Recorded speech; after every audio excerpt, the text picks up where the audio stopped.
بسم اللہ الرحمن الرحیم۔ محترم ناظرین السلام علیکم۔ آج جس مسئلے پہ ہم نے بات کرنی ہے وہ بھی ایک جو میری اس کی ویڈیوز کی تھیم چلی آ رہی ہے کہ بے لاگ تجزیہ، تو وہ بھی ایک حوالے سے ایک مسئلے کا بے لاگ تجزیہ ہے، اور وہ ہے جو ووٹرز کو اپنے امیدواروں کا تجزیہ کرنا ہوتا ہے۔ اس میں جو سب سے اہم چیز ہے وہ جس امیدوار کو آپ اپنے مسائل کے حل کے لیے منتخب کر رہے ہیں اس کا طبقاتی جو پس منظر کیا ہے۔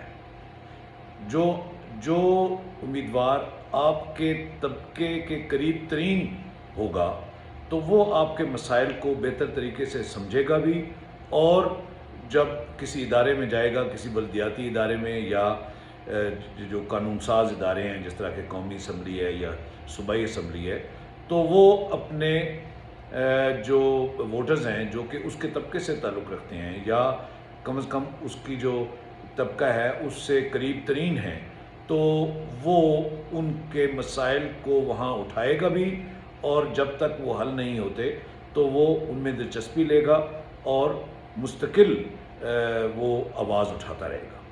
لیکن جو امیدوار آپ کے طبقے کا نہیں ہے، ایک بہت امیر پس منظر سے تعلق رکھتا ہے یا کسی جاگیردار گھرانے سے تعلق رکھتا ہے، تو اس چیز کا بہت کم امکان ہے۔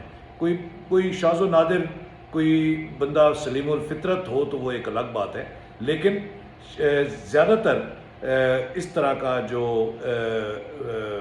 امیدوار ہے وہ جب کسی ادارے میں پہنچے گا تو وہ اپنے مفادات کا، اپنے طبقے کے مفادات کا، اپنی فیملی کے مفادات کا خیال تو رکھے گا، لیکن یہ ہے کہ آپ کے مسائل کا خیال وہ نہیں رکھے گا۔ اور اس کا ثبوت یہ ہے کہ جب سے پاکستان بنا ہے تو ہمارے جو ادارے ہیں ان میں مخصوص پس منظر کے لوگ جو ہیں وہ مستقل اسمبلیوں میں اور بلدیاتی اداروں میں آ رہے ہیں۔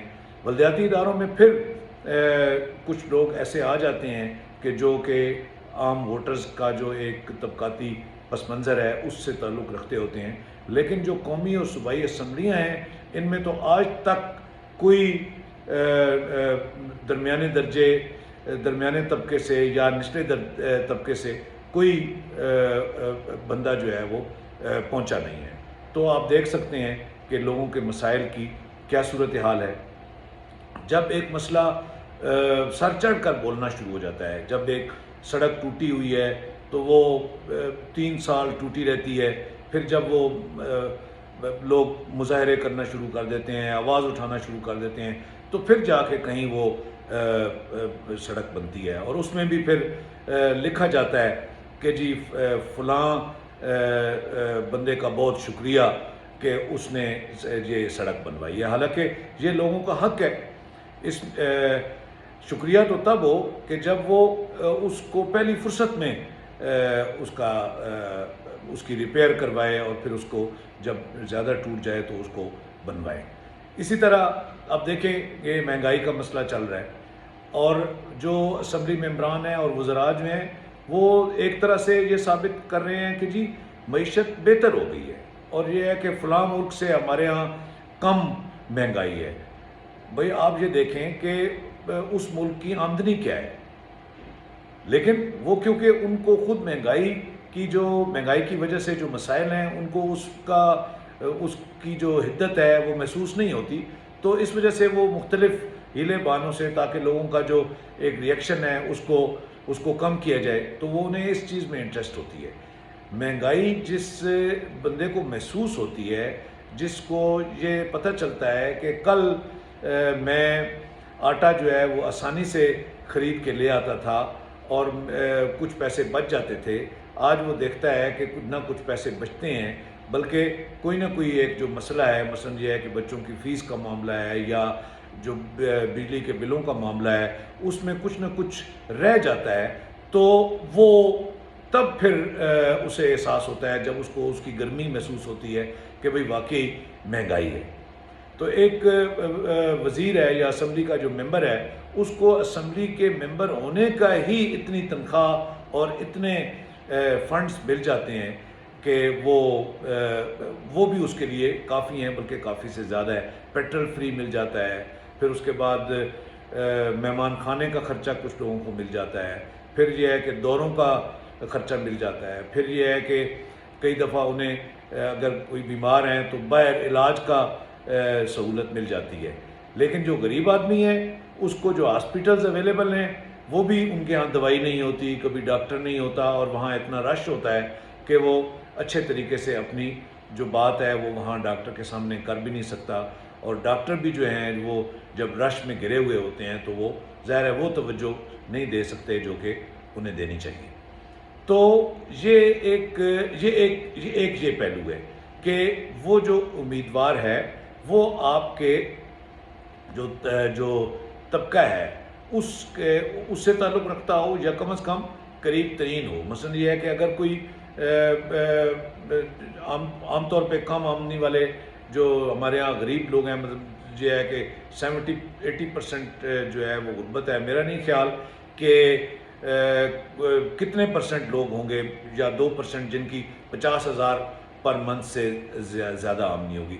زیادہ تر جو ہے وہ 10,000 20,000 30,000 40,000 اور پھر 40% تو خط غربت سے بھی نیچے زندگی گزار رہے ہیں. خط غربت سے نیچے وہ لوگ ہوتے ہیں جنہیں یہ یقین نہیں ہوتا کہ اگلے وقت کا کھانا ہمیں مل سکے گا یا نہیں مل سکے گا.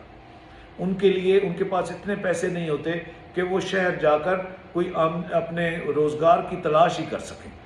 تو یہ لوگ ہوتے ہیں جو کہ خط غربت سے نیچے زندگی گزار رہے ہوتے ہیں.